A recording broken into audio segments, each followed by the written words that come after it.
waba urigeze wumva icyo bita Doomsday Clock? Iyi ni isaha igereranya ntago ari isaha isanzwe.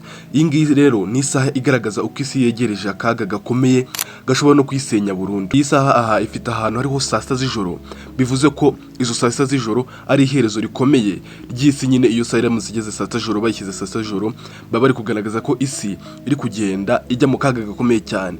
Iyi saha ubundi ijya gukorwa yatangijwe gukora mu mwaka w'1947 n'abahanga mu itsinda ryitwaga Bulletin of the Atomic Scientists. Aba ngaba bari abahanga barimo nabigeze gukora intwaro za kirimbuzi, nyuma tangira kwibaza ko izo ntwaro zishobora no guteza kurimbuka kw'isi. Ibi bikaba bikora bite rero? Iyo iyi saha igeze hagati kuri saa sita z'ijoro, bivuze ko ari iherezo rikomeye ry'isi. Uko isaha yegereje saa sita z'ijoro, ni akaga nyine kaba kari kugenda kiyongera. Ntago bapima nyine amasaha nyayo, ahubwo bapima urugero rw'akaga. Buri mwaka abahanga bareba ibintu bishobora gushyira isi mu kaga gakomeye cyane nk'aka ngaka, bashingiye ku bitwaro bya kirimbuzi n'intambara, bagashingira nanone guhindagurika ry'ikirere, nanone bagashingira ku ikoranabuhanga rishya nka AI ndetse n'ibyorezo, bakongera bakareba ku miyoborere mibi, amakuru y'ibinyoma n'umutekano mukeya. Nyuma yo kubisesengura, bashobora kwegereza cyangwa se guhungishaho isaha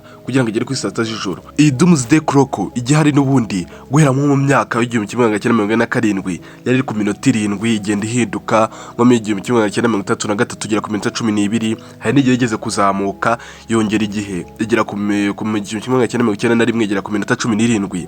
Gusa ubu ngubu twagiye dusubira hasi, turi kugenda twegereza ibyago bikomeye cyane. Mu mwaka wa 2025, umwaka ushize twari turi ku rugero rwa masegonda 89, ariko ubu ngubu muri 2026 muri kwezi kwa mbere bamaze kudushyira ku masegonda 45 ku isi, mu buryo buri kugenda yegereza ibyago bikomeye cyane. Gusa ikintu ukwiye kumenya, Doomsday Clock ntago ihanura ejo hazaza, ahubwo ni umuburo ugamije gushishikariza ibihugu kwirinda intambara, kurengera isi n'ibidukikije, bagakoresha ikoranabuhanga neza kandi babikora mu nshingano zabo, atari kugira ngo bangize isi.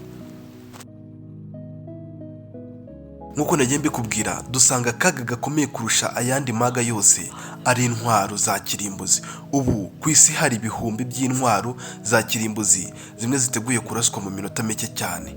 Abahanga bahangayikishijwe cyane no kuba umwuka mubi hagati y'ibihugu bifite intwaro za kirimbuzi uri kugenda wiyongera muri bya bihugu, amakimbirane agakomeza kwiyongera. Intambara rero bivuze ko zishobora kwaguka akanya kariko kose. Nanone hari gucika intege kw'amasezerano ari hagati y'ibi bihugu nyine bituze zino ntwaro, ntago bifite umwuka mwiza hagati yabyo, biri kugenda bisa nkaho bitari kuvugwa rumwe. Rero amasezerano akomeye yagengaga izi ntwaro ari kurangira, bigatuma isi ibura umutekano yari ifite mu myaka myinshi ishize. Bivuze ngo iki rero? Bivuze ko ikosa rimwe gusa rishobora guteza irimbuka ridashobora gusubirwamo, isi ikaba yashyirwa hasi mu gihe gito cyane, kuko isi buriya ibihugu byinshi bigiye byibitse bitwaro bya kirimbuzi bidasanzwe ku buryo byarimbura n'isi bikaba byayishyira hasi. Nanone tugarutse kuri no rihindagurika ry'ikirere, aho dusanga ihindagurika ry'ikirere atari ikibazo cy'ejo hazaza, ahubwo riri kuba ubu ngubu muri kino gihe. Ubushyuhe bukabije, imyuzure, amapfa n'inkongi byiyongera buri munsi uko imyaka iri kugenda ishira.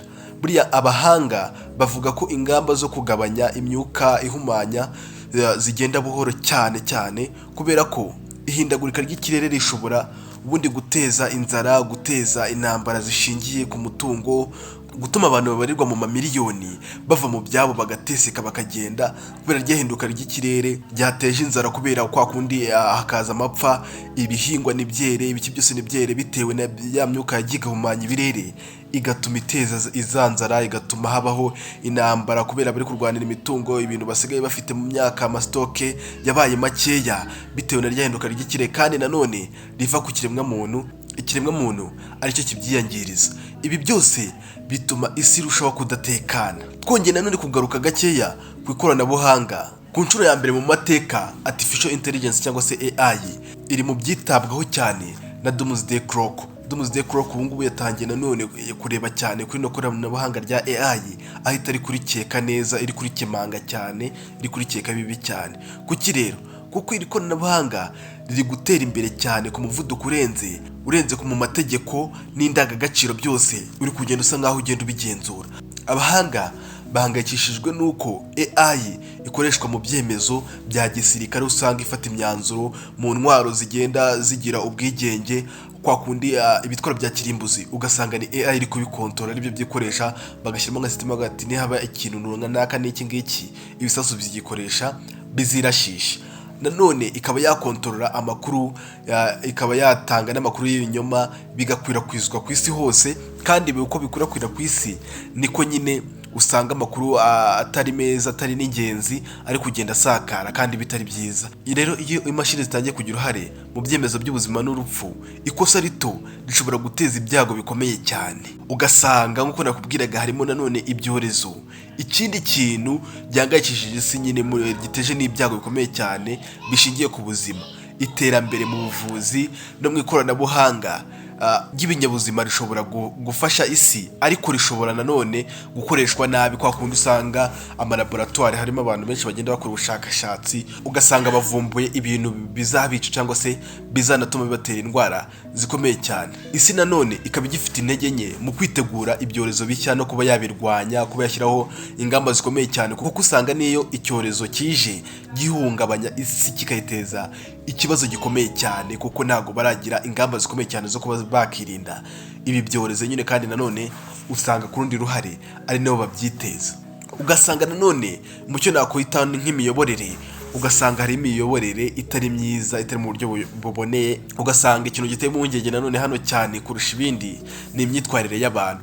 Abahanga bavuga ko ubufatanye mpuzamahanga bugenda bugabanuka, aho usanga ibihugu bitacyumvikana, amakuru y'ibinyoma akwirakwira vuba kurusha ukuri. Icyizere rero hagati y'ibihugu kiragenda gicika iyo hatari ubufatanye, n'ibibazo bikomeza kugenda byiyongera ku kigero kiri hejuru, aho usanga nimba igihugu kimwe kirishi gushaka kwikorera ibintu byacyo, n'ikindi nanone kigashaka gukora ibintu byacyo, ibi nibyo bitangira kuzana amakimbirane hagati y'ibihugu ndetse no mu baturage batuye muri ibyo bihugu ndetse n'abibituriye, bigatangira no kubagiraho ingaruka zikomeye cyane. Nanone ushobora kuvuga ati se niki dushobora kwitega cyava muri bino bintu? Doomsday Clock yo si iherezo nyine yanditse cyangwa ngo ibishyizeho iherezo, bishobora no guhinduka, ishobora gusubira inyuma cyangwa se ishobora gusubira inyuma, ariko bisaba ibikorwa bifatika, kugabanya intwaro za kirimbuzi, wenda kurengera ikirere, ukarengera ibidukikije, kugenzura ikoranabuhanga rishya rino rya artificial intelligence bakarigenzura mu buryo bwizewe,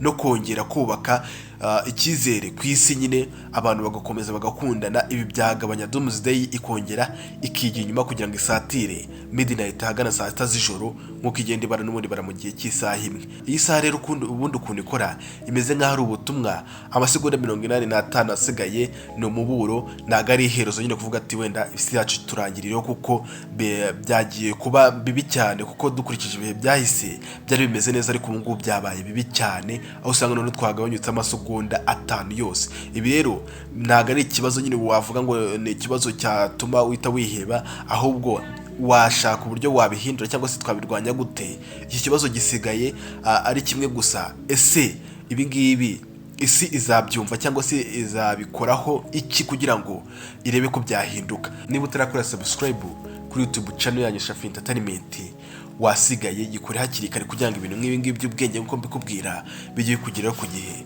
Ibintu byacu nakagaruka. Ciao ciao.